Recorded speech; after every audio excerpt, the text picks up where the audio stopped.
My name is Daniel Harper. I am 66 years old.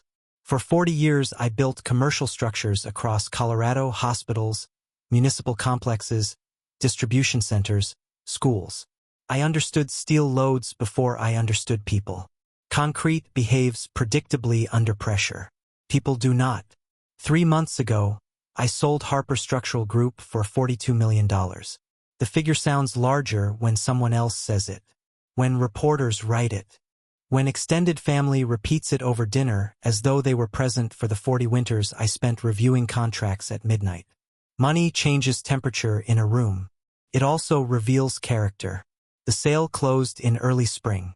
By June, I had organized a charity gala in Denver in memory of my late wife, Mary.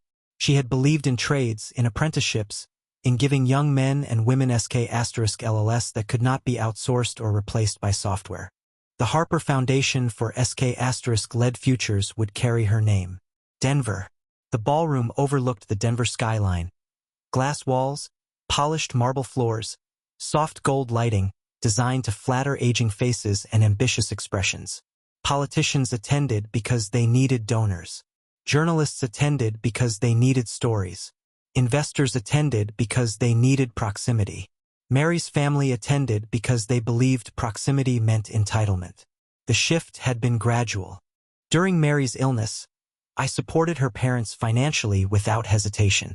After her death, I maintained the same quiet assistance. Mortgage payments, medical bills, tuition for a nephew who never finished his degree. It was never transactional. Mary would have done the same. But after the sale, the tone changed. Laura, Mary's younger sister, began visiting more frequently. Her conversations grew polished. She asked about estate planning in the way someone asks about weather patterns. Casually but with intention. You must be overwhelmed handling all that money alone. Have you thought about bringing family into the foundation board? It would be meaningful if Mary's side of the family had a permanent voice. She never asked directly for control. She suggested responsibility. There is a difference. Carol, the older sister, was quieter. She followed Laura's lead the way certain people do, not malicious, but susceptible to stronger personalities.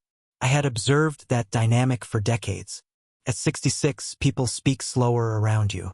They explain things twice. They offer to help with paperwork you have managed successfully for 40 years. I allowed it. Silence is often mistaken for decline. The night of the gala, I arrived early. I always arrive early. Old habit from construction sites, you walk the perimeter before anyone else steps onto it. I walked the ballroom, checked the foundation brochures, reviewed the scholarship metrics printed in the programs, spoke briefly with the accountant overseeing the foundation's endowment structure.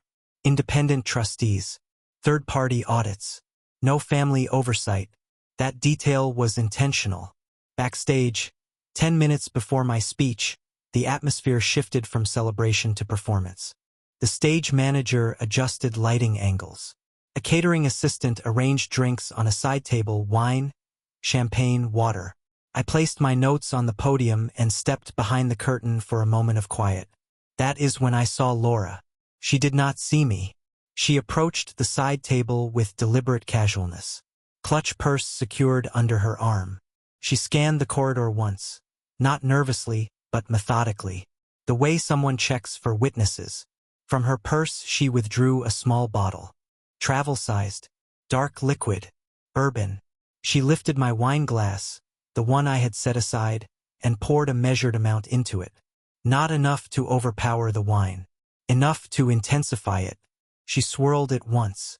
Then she returned the bottle to her purse and walked away toward the main hall. I did not move. My first reaction was not anger. It was pattern recognition. If I stepped onto that stage slightly intoxicated, if my speech faltered, if my words blurred, the room would draw its own conclusions. Age, grief, instability. And once that perception exists publicly, it is very difficult to reverse. Guardianship proceedings often begin with perception. I stepped forward after she disappeared around the corner. I lifted the glass. The smell confirmed it. Bourbon layered under red wine. I looked toward the entrance where Carol stood speaking with a city council member. I walked toward her calmly. "Carol," I said quietly, offering the glass. "Would you hold this for me? I need to clarify something with the sound technician." She accepted it without question. I walked to the catering station, picked up an untouched glass, and returned. She extended the original glass back toward me. I smiled faintly. "No, please. Keep it.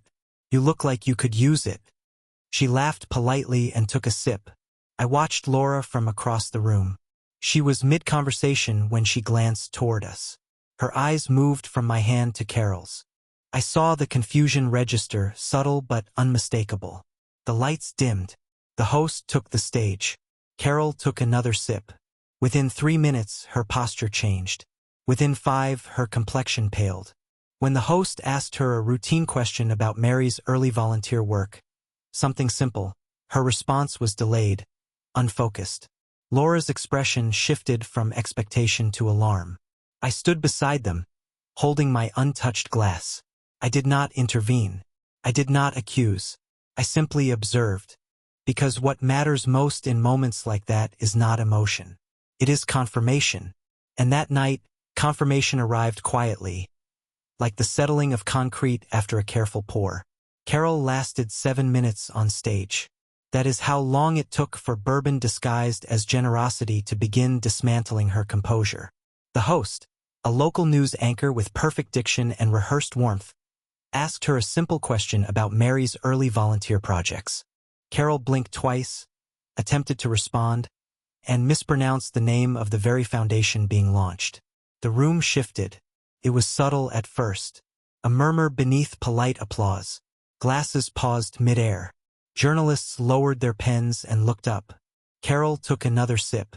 Laura stepped forward slightly, attempting to interject. Her smile was too tight, too immediate. I remained where I was, composed, balanced, untouched. The anchor turned to me. "Daniel, perhaps you can share a few words before your formal speech?" I stepped forward, placed my untouched glass on the podium, and adjusted the microphone. "My wife," I began calmly, "believed in steady hands." The room quieted. She believed that when you build something, you do it carefully, and you test the structure before inviting others inside. I let the words sit there. Behind me, Carol swayed slightly. A staff member discreetly guided her toward a chair. The crowd registered the imbalance. Laura's eyes locked onto mine. For the first time that evening, there was no confusion in them. There was fear. I delivered my speech without deviation. Numbers precise. Scholarship metrics detailed. Endowment strategy transparent. Independent trustees announced by name. Legal oversight confirmed publicly. There would be no family control. There would be no discretionary access. There would be no board seats granted by bloodline. When I finished, the applause was measured, professional, respectful. Investors approached. City officials shook my hand. A journalist asked about the foundation's governance structure. I answered each question evenly. Laura remained at a distance. After the program concluded, whispers circulated about Carol's condition. Someone suggested low blood sugar. Another mentioned stress. Laura blamed the catering staff quietly, but without conviction. I said nothing. Silence is not absence. Silence is containment. The following morning, rumors had already begun *N moving through certain circles. I received 2 calls before 9 a.m. One from a council member's aide asking if Carol was recovering. Another from a banker friend who asked, with studied neutrality, if everything had gone smoothly. "It went exactly as intended," I replied. By noon, I had reviewed the ballroom security request form.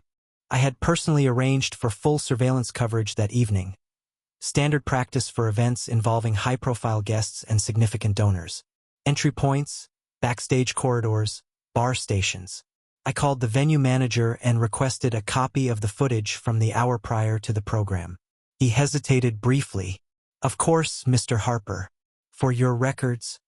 "For mine," I answered. The footage arrived encrypted before evening. I did not open it immediately. Instead, I called Laura and Carol and invited them to my office downtown the following day. No accusations. No tension in my voice. Just a calm request. They agreed. My office overlooks the southern edge of Denver's business district. Minimalist. Glass. Steel. Neutral tones. I kept it after the sale because I dislike conducting serious conversations at dining tables. Laura arrived first. Sunglasses despite the overcast sky. Controlled posture. Carol followed, quieter than usual. We sat. No coffee was offered. I opened my laptop, rotated it toward them, and pressed play. The screen showed backstage. The side table. The wine glasses. Laura watched herself remove the small bourbon bottle from her purse. The room remained silent. The footage was clear. Time-stamped. Angle unobstructed. No ambiguity. Carol inhaled sharply. Laura did not blink. When the video ended, I closed the laptop. I don't respond to speculation, I said evenly.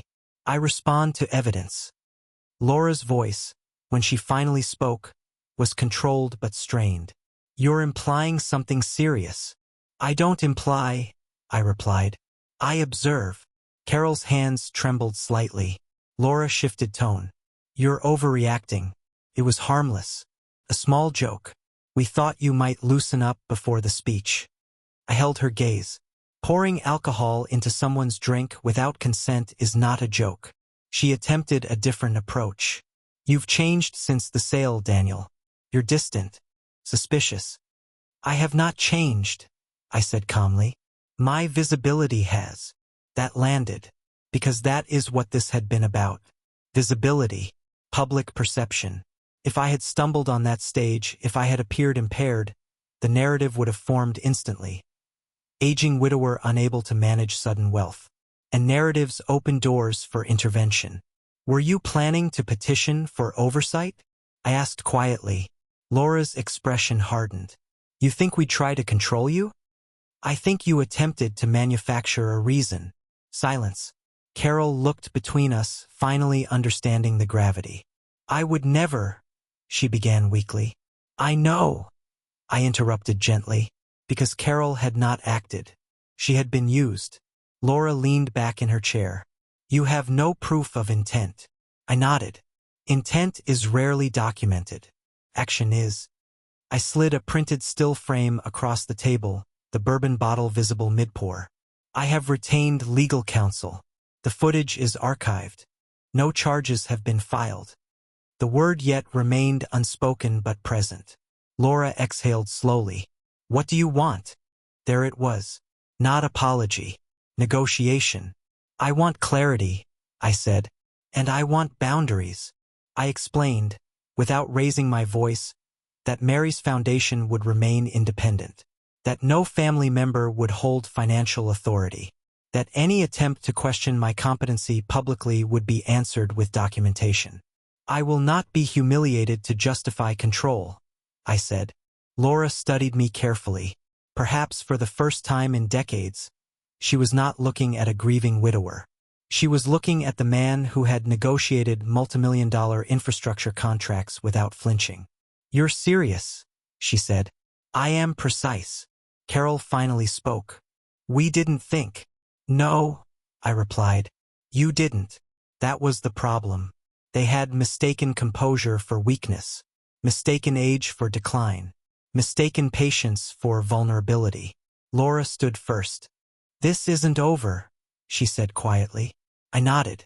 I agree, because escalation had already begun *N. And this meeting was not the conclusion. It was documentation. As they left, I reviewed the footage one final time and saved redundant copies to 3 encrypted drives.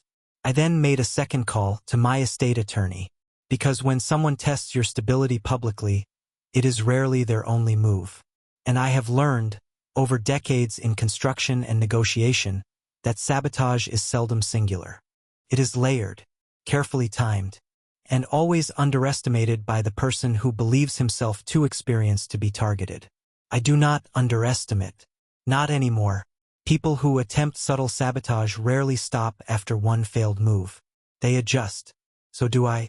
3 days after the meeting in my office, I received a call from a private wealth manager in Boulder, someone I had interviewed briefly during the sale process but never retained.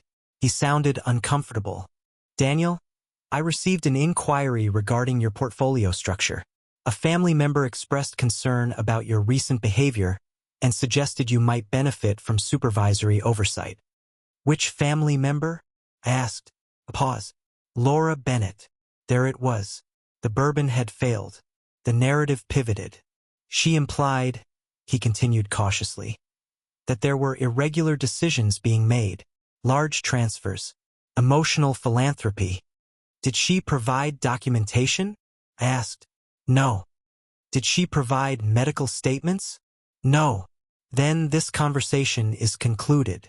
It ended politely, but the attempt was clear. Plant doubt first, then build consensus, then introduce intervention. Guardianship petitions rarely begin in courtrooms. They begin in conversations. That afternoon, I initiated a sequence of structural reinforcements. First, I met with my estate attorney and amended my documents.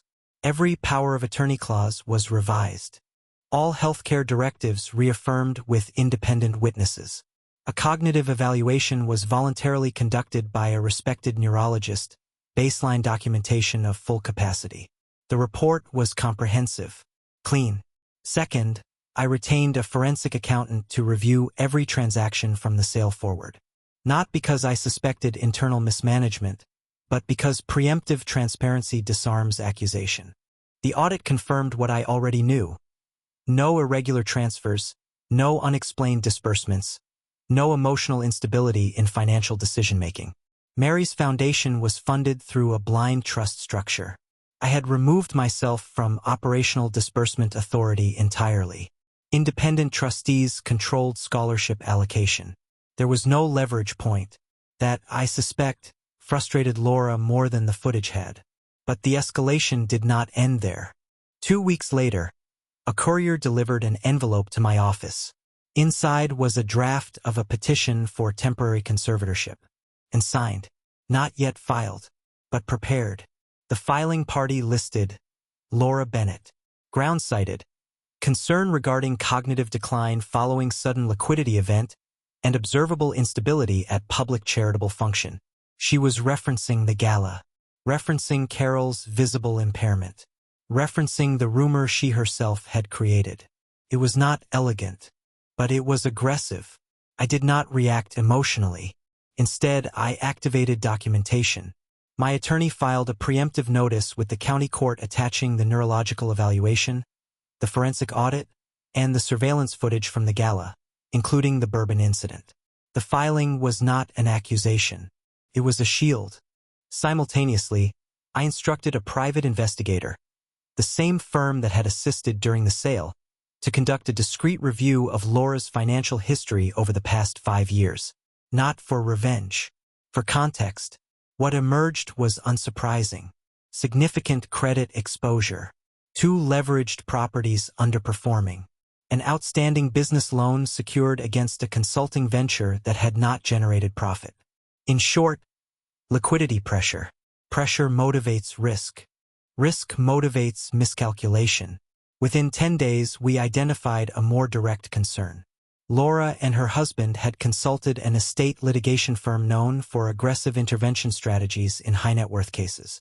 The consultation notes, obtained legally through a source familiar with their practice, referenced potential use of prior medical records from Mary's illness to demonstrate Daniel's emotional vulnerability. They intended to use my grief as evidence of instability. That was their mistake, because I keep records. All records. Mary's illness had been devastating, but I had managed her care, her treatments, and the business simultaneously. Emails, hospital coordination, board meetings, financial continuity. There was no lapse, no erratic behavior. Grief is not incompetence, but they needed it to be. At that point, I chose not escalation but exposure, not public, targeted. My attorney requested a formal meeting with Laura's counsel under the premise of clarifying misunderstandings. They accepted.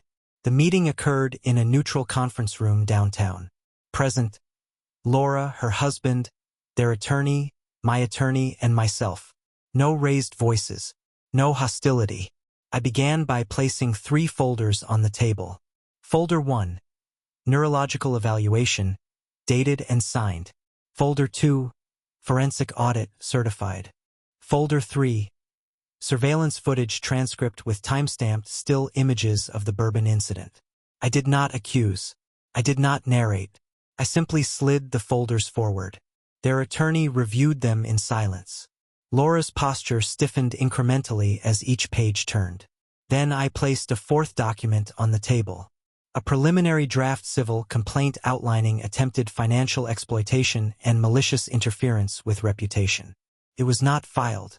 Yet, "You prepared conservatorship paperwork," I said evenly. "Before filing it, I thought transparency would be useful." Her attorney spoke first. "This appears comprehensive." "Yes," I replied, "because preparation is quieter than accusation, and infinitely more effective." Laura attempted one final shift. "You're turning this into war." "No," I said calmly. "You began one."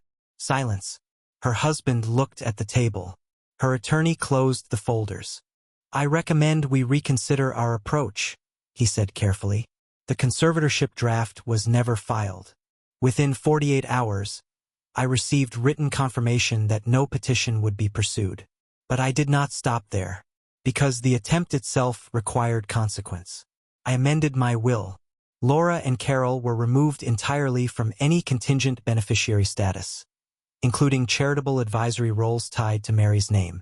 The Foundation's governance charter was revised to prohibit any relative of either spouse from serving on its board indefinitely. And then I made one final decision. I invited Laura to choose a public written apology acknowledging inappropriate interference and affirming my competency, or I would proceed with filing the civil complaint and attach the footage to the court record. Not for revenge. For record. She requested 3 days. On the 2nd day, the signed statement arrived. It was brief, measured, admitting misjudgment. It was sufficient. I archived it, because documentation is not about humiliation. It is about deterrence. I did not celebrate. I did not announce. I simply reinforced the perimeter. People often believe older men retreat when challenged. Sometimes we simply fortify. A year passed before I hosted another event. Smaller, quieter, intentional. No politicians this time. No journalists. No speculative observers waiting for signs of decline. Only trustees, scholarship recipients, and a select group of donors who valued governance over spectacle. The Harper Foundation had funded its first 12 apprenticeships by then. Welding certifications, electrical training, 2 young women in structural drafting programs. Mary would have approved of the ratios. The venue was modest compared to the previous gala. A restored industrial hall near downtown Denver. Concrete floors. Exposed steel beams. Honest architecture. No theatrics. Laura was present. She requested an invitation months earlier through one of the trustees. I approved it without hesitation. Not because I forgave her. Because closure requires witnesses. She arrived alone. No ambition in her posture now. No calculated warmth. Just restraint. Carol accompanied her but remained at the back of the room, speaking quietly with one of the scholarship coordinators. I watched from a distance. Time alters posture. Financial pressure had intensified for Laura over the year. The leveraged properties were sold at reduced margins. Her consulting venture dissolved. Credit lines tightened. No lawsuit was filed against her. I did not need to. The apology she signed, notarized and archived, had circulated discreetly within the professional circles that mattered. Not publicly, but precisely. Reputation does not collapse with noise. It erodes with documentation. When the program began, my daughter Emma stood beside me on stage. Emma had remained outside the conflict entirely. I kept it that way deliberately. She knew only that boundaries had been reinforced. She is 32 now, a civil engineer, practical, direct. As I approached the podium, I noticed Laura watching carefully, not with defiance, with awareness. I began without reference to the past. 1 year ago, I said calmly, we gathered in a larger room with greater attention. Tonight, we gather with clearer purpose. The apprentices sat in the front row, hands calloused already, focused. Legacy is not inherited, I continued. It is built, brick by brick, decision by decision, and sometimes it is protected. That word settled. Protected, because that had been the actual work. Not retaliation, protection. I outlined the foundation's growth, the audit results, the governance safeguards now embedded permanently in its charter. Full transparency. Annual third-party review. No familial oversight. Institutional stability independent of personality. After the formal remarks, I invited the apprentices to speak. One young man described rebuilding his life after dropping out of college. A young woman explained how welding certification gave her financial independence. Their voices filled the room. Real voices, not speculative ones. When the event concluded, donors approached quietly. Trustees discussed expansion into neighboring counties. Laura waited. Eventually she approached. There was no hostility in her expression now. No entitlement. Only caution. You've made your point, she said softly. I made a structure, I replied. She exhaled. I underestimated you. Yes, I said evenly. We stood there without tension. I thought after Mary, she began, then stopped. You thought grief weakened judgment. I finished for her. She nodded once. I was wrong. There are moments when people expect triumph. A verbal strike. A reminder of power. I gave her none. I don't need you to agree, I said. I need you to understand. And I do, she replied. The apology had cost her financially and socially. Not publicly humiliating but definitive. Her attorney had advised her correctly. Intervention attempts against competent individuals carry consequences, especially when documented. Carol approached then, offering a restrained smile. She spoke about one of the apprentice's speeches. Harmless conversation. The evening ended without incident. No collapse. No drama. Only quiet finality. 3 weeks later, I received confirmation from the county clerk. All conservatorship drafts withdrawn permanently. No pending petitions. My attorney closed the file. I archived everything: evaluations, audits, apology, surveillance, into a secure digital vault. Not because I expected further action. Because memory fades. Documentation does not. The business sale proceeds remain invested across diversified institutional portfolios. The foundation operates under independent trustees. Emma has no financial obligation to defend what I built. That was the final objective. Not revenge. Continuity. I walk slower than I did at 40. I speak less. I listen more. But nothing about that suggests incapacity. It suggests discipline. Betrayal does not always require shouting. It often requires patience. One precise decision. One measured exposure. And the willingness to let documentation speak louder than outrage. Laura now attends foundation events quietly. She does not sit near the trustees. She does not reference inheritance. She understands the perimeter. And I understand something more valuable. Silence is not weakness. It is strategy when used deliberately. Experience is not decline. It is calibration. And the most dangerous mistake a person can make is confusing restraint for fragility. I am 66 years old. I buried my wife. I sold my company. I defended my name without raising my voice.